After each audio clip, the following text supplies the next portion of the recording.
Hey, how are you? It's Jim Perry, just calling in. Good. How you doing, Jim?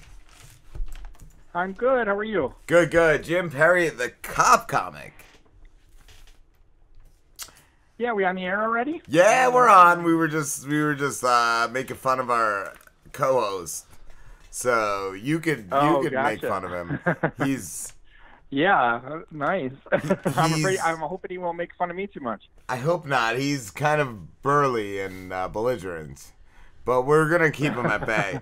Jim, you are a former police officer and a comic, correct? Correct. How long were you a police officer for?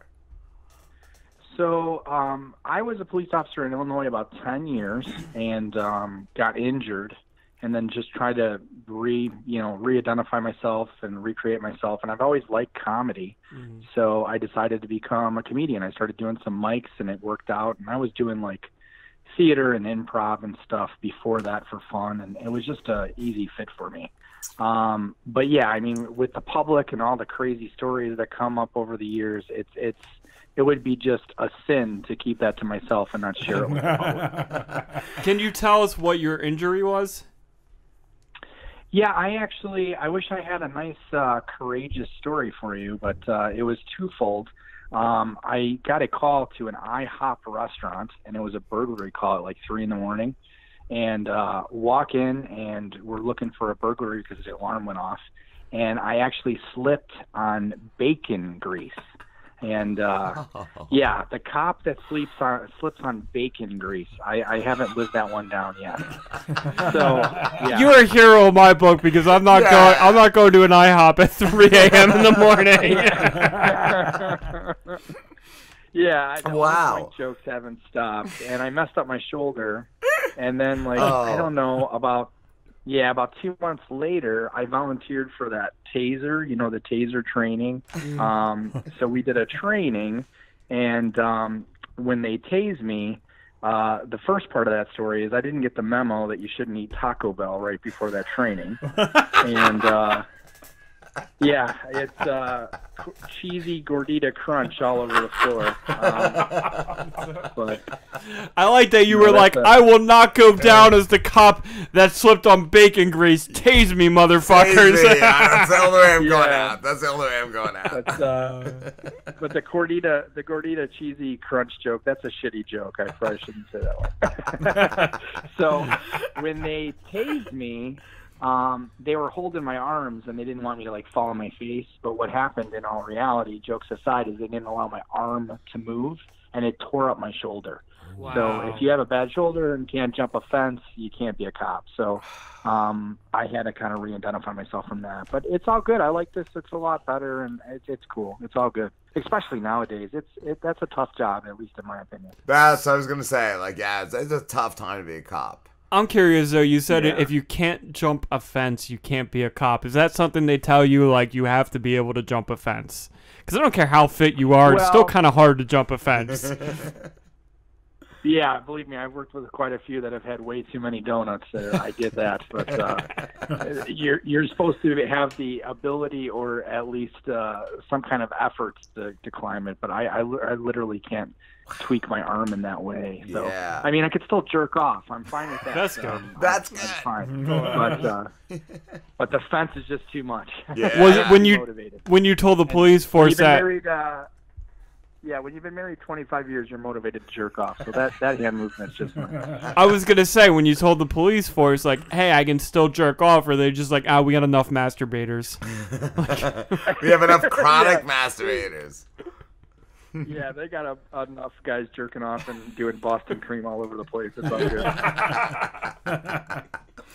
I was going to ask you, Jim, what the craziest call you responded to. I was assuming it was the IHOP call. We don't have enough time. My God. We got all night, a lot of Jim. these calls, yeah. I mean, I actually handled, this sounds like a bit, but it's true. I handled a orgy in progress one time. And yeah, and I'm totally excited. I'm in my 20s at the time. I'm thinking girls pulling their hair, tickle fights. I'm thrilled. Yeah. And then I pull in the subdivision, and it's Sunny Slope Retirement Center. like, you got to be kidding me. And regardless, like half the police department shows up because they're a bunch of perverts. And we go in the call, and everything that you think it would be, it was. I mean, gravity had taken full effect on that call. You got, like, balls sweeping the floor, boobs sweeping the floor, medical necklaces all over the fucking place. It was insane. And then the craziest part of that call, and where I got upset, was it was a sofa table that was next to the door that we walk in. And I put my hand in the sofa table to kind of address and talk with everybody, but I kind of leaned on the sofa table. And my hand, I don't know what I put it in, but it either was like KY jelly or old man DNA. I don't fucking know. No. And I freak out, and I slipped, and I fell on my ass in the call. And I got all pissed off. And at first I was just gonna be like, guys, you need to close your drapes. You know, you need to keep it down. The neighbors are complaining. I got so mad because I embarrassed myself and fell. I was like, that's it. Their fucking orgy, bingo game gone wild, call. It's over. It's done. Everybody go home. So that was probably my most embarrassing and most insane call. But yeah, that definitely is up on the charts there. Oh my God. I was going to ask you too, Jim, what was your favorite part of being a cop? I have to pick a favorite part, huh? Probably. Or at least. Probably the free food at times. Is that bad to say or admit? That'd probably be about it. that would be my favorite part of anything, free food. Yeah, I think the funny part, now I'm not obligated to worry about what the police department thinks because I'm not on there anymore. But I think what was funny for my ego, if I'm being honest, is, I wasn't that popular with the girls in high school. And what was funny was in my 20s, when you have a police uniform and you pull over a pretty girl, all of a sudden, they flirt with you and you think you're all that. And the reality is they just want to get out of a ticket. It has nothing to do with me. But when you're 22 and young and stupid, you think, oh, wow, maybe I'm actually good looking. No, it has nothing to do with that. So, and then as I got older, if they were ugly, if they were balding or booger in their nose, I let them out of a ticket because those were the girls always getting tickets, so I just let them out of a ticket. Nice. Well, how long, did you start comedy when you were still a cop? Well, you know what? I was doing stuff in the community, like improv and theater, and performing in some capacity as a hobby, but unfortunately, with a lot of the police departments, not all of them, but with a lot of them, they're very strict in what you're allowed to say off of duty. Yes. So I wasn't really allowed to share any type of material that was cop related because I was doing the job. So once I got off the job, there's just a plethora of stories to share. And I mean, I think of all the crazy traffic stops and everything, and the whole cop comic thing is great for branding. I try not to say that on stage; it's too hacky. But but for branding on the internet, it works. You know what I mean? Yeah. So, but yeah, I mean, I don't know if I answered your question, but no, yeah, I love the branding aspect of it. I think that's a great spin on it, and I love your YouTube channel. I wanted to ask, do you still work? Oh, did you watch some of it? I did. Yeah. I did. Do you still work with a law enforcement at all in it? Because you have the cop car and all. Oh, well, all of that is on location. So I'm not doing police work in any capacity at all anymore. I'm totally doing comedy. Okay. But believe it or not, if you're on a set and you have proper permits and stuff, that you're allowed to rent police cars. And if you notice, the cars that I use in those sketches are not identified in any way, and the uniforms that we wear are generic. But they're a lot of fun. Yeah. That sketch series, believe it or not, if I can plug myself a little bit, if your listeners, if they want to subscribe to the Cop Comic Comedy channel, but we're turning that into a movie, and we're going to be filming that this fall. It got picked up by a studio 2 weeks ago, so we're real excited. They're going to let me be in it, and I'm excited.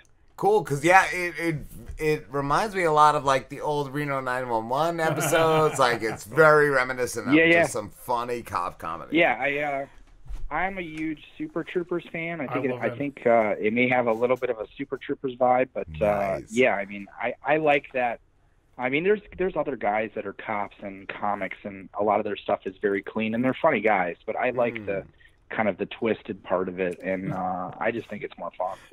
So, I was gonna ask too, like you got the guy that like fakes a seizure when you pull him over. Like, how did you connect with that? That guy? shit really happened, man.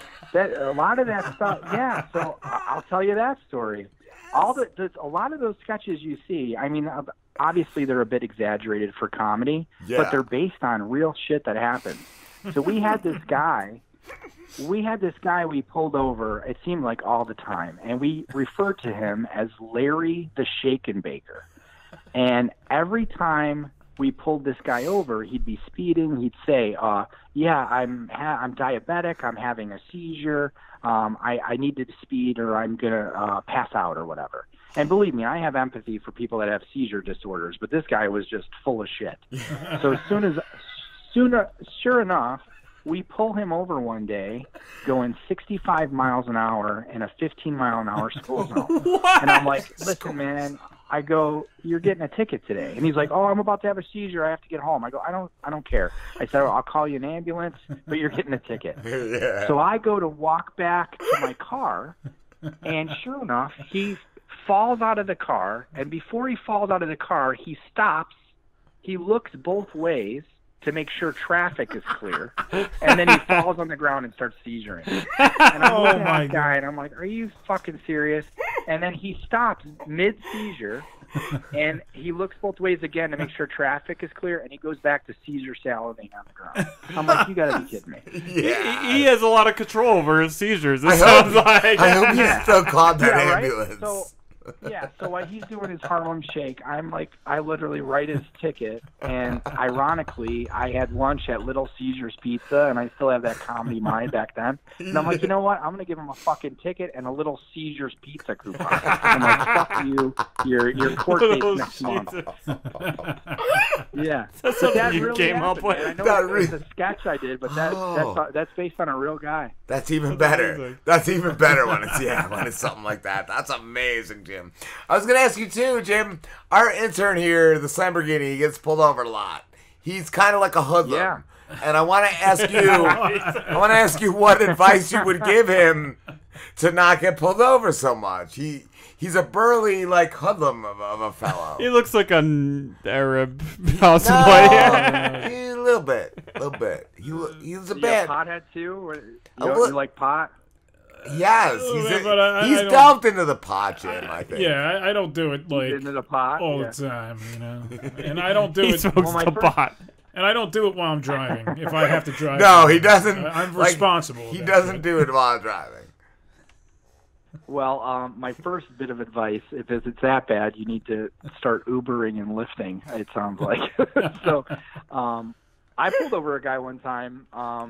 He was a big pothead, and he was going like 10 miles an hour on the freeway. And I'm like, bro, what the fuck? What are you doing? And he's like, that's the speed limit, man. And I'm like, no, dude, that's a highway sign, I-10. The speed limit's 65 miles an hour.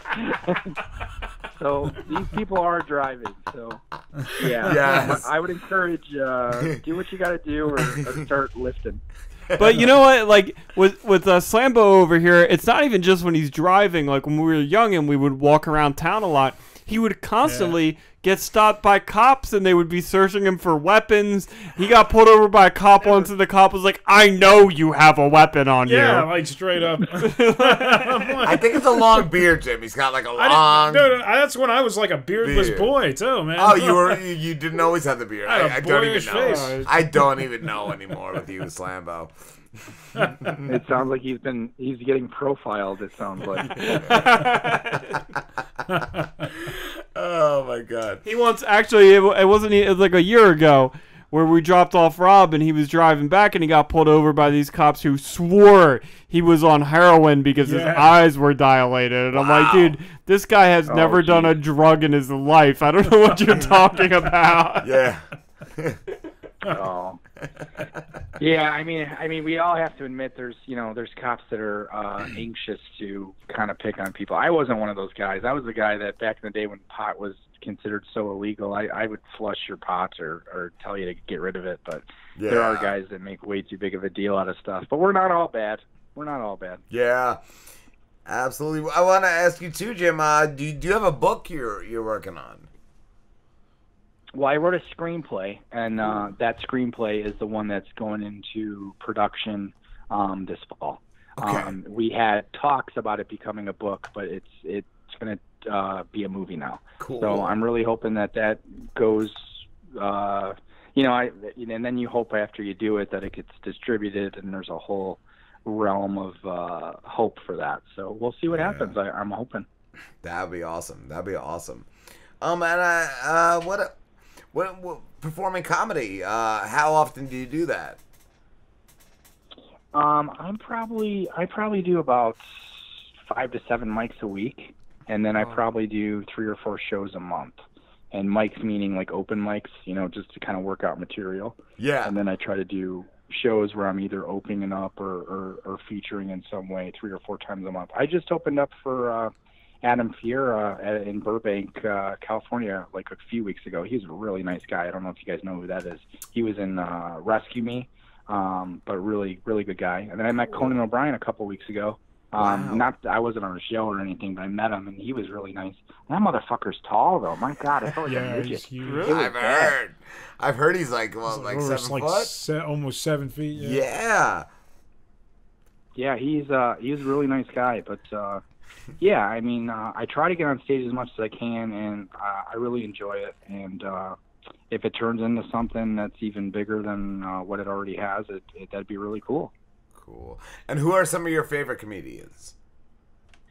I like more simple stuff. I mean, guys, the cool comedians will tell you George Carlin and stuff like that. And I'm more simple. I like Jim Gaffigan, and I do like Gaffigan. I mean, I really think his Hot Pocket bit I just think is brilliant, and Seinfeld I think is great. Yeah. I like the more simple comedy, but that doesn't mean that I'm not a fan of like Jim Brewer or Joe Rogan. But I mean, when I was a kid in the 80s, I loved Eddie Murphy. But Robin Williams was a genius. So it's hard to answer that. I mean, there's so many different types of comedy. Yeah. It's like music. I mean, I like everything, and it's just a different perspective. Yeah. But yeah, that's a hard thing to answer. And Robin Williams, he really used to just transform into whatever he was like. Whatever he had to. Yeah, it was so funny, so good. Oh, he was amazing. When I heard about that he decided to take his life, it's you see a lot of that in comedy. You see a lot of guys that are suffering from depression and stuff. But yes. I'm one that feels like we all have, if you agree or not, we all have some type of hurt habit or hang up, and it's just a matter of how we go about life to deal with that or admit it and get out of denial and treat that. Yeah. And there's a lot of people that we see as geniuses in the comedy field or in the entertainment industry, and off stage they're pretty broken, and sometimes they get so busy in their work that they don't seek that help that they need for themselves. So God bless him and his family, but as far as his comedy, I feel he was a genius. I was gonna ask too, Jim, on a lighter note, I heard you say that your wife doesn't like donuts. Does that cause a problem? Oh yeah. Yeah, fuck her.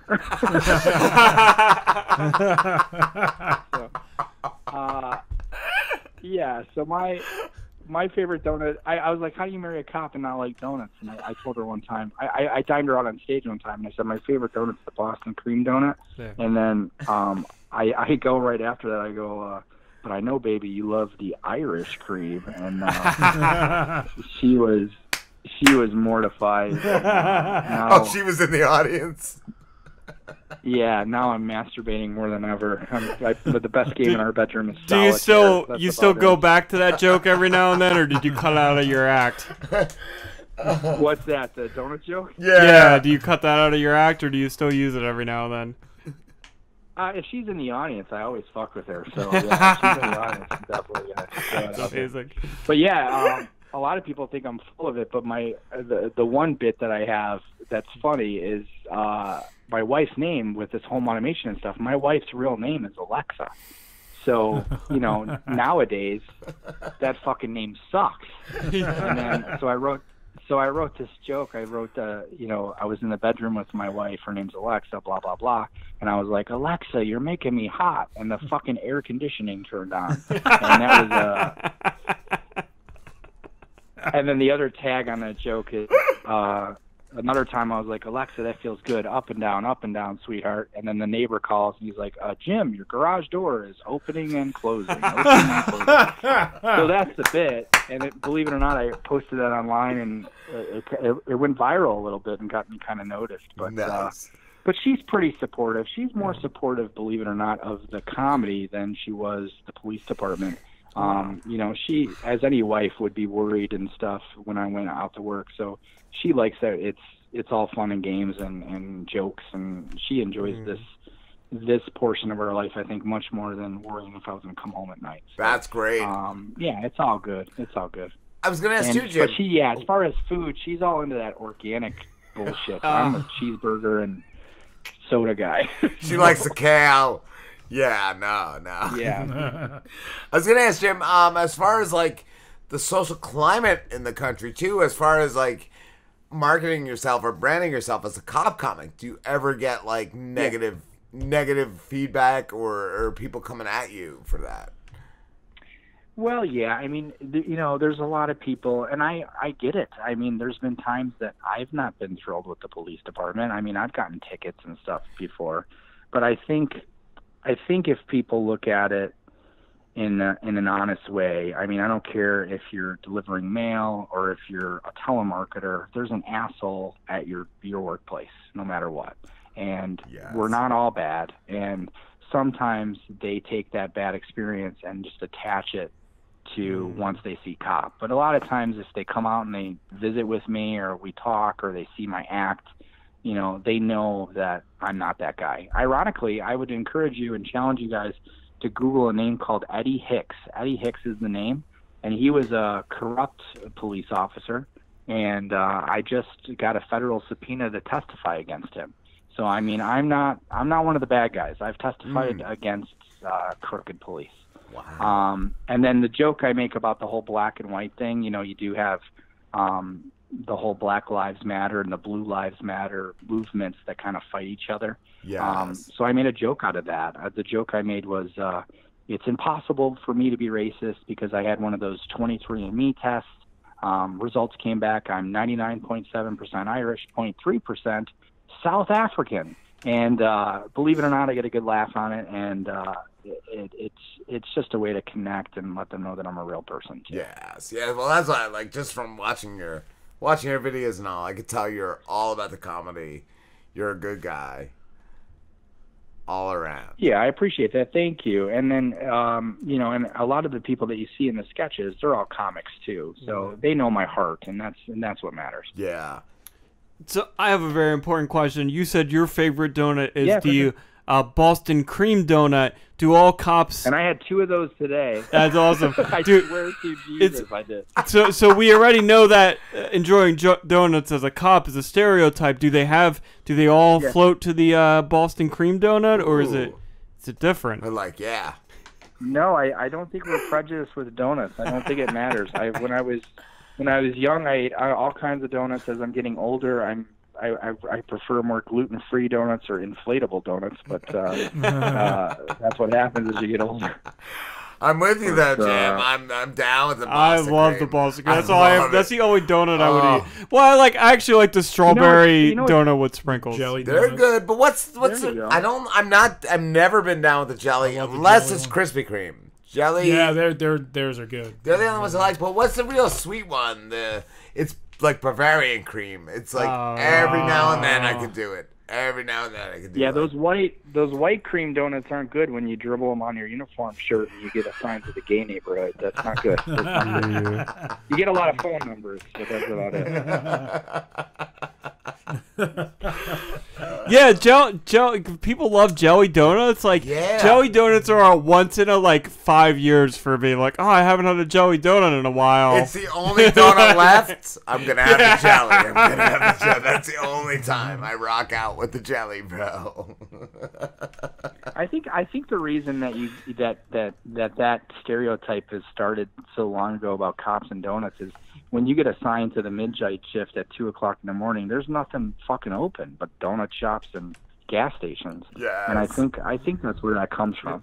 But you also said that you've loved donuts since you were a child, so did you have this love for donuts and you looked for a career that involved donuts? Where can I get all the That's like Freud shit you're looking at there. Right, they're like, I love donuts. What can I do for a living that will supply me with tons of donuts? I know I put my penis anything in it with a hole in it, and as a teenager, maybe that was more of the connection. Oh, that's amazing. Jim, thank you so much for talking to us. You have closed out our 5th season with very cool. An amazing interview, and I thank you so much for it. Where can everybody find you? If you guys want to find out a little bit more, my website is thecopcomic.com. Again, thecopcomic.com, and that'll lead you to all my social media and shows. And then we do have a big show. If you're in Arizona and that's listening to the show, July 7th at 7 o'clock, where we're raising money, and 100% of the proceeds go to fallen police officers and firefighters. But yeah, thecopcomic.com will lead them to everything. Awesome. Thank you so much, Jim. Yeah, God bless you guys. Thanks for having me. I appreciate you. You too, man. Have a good one.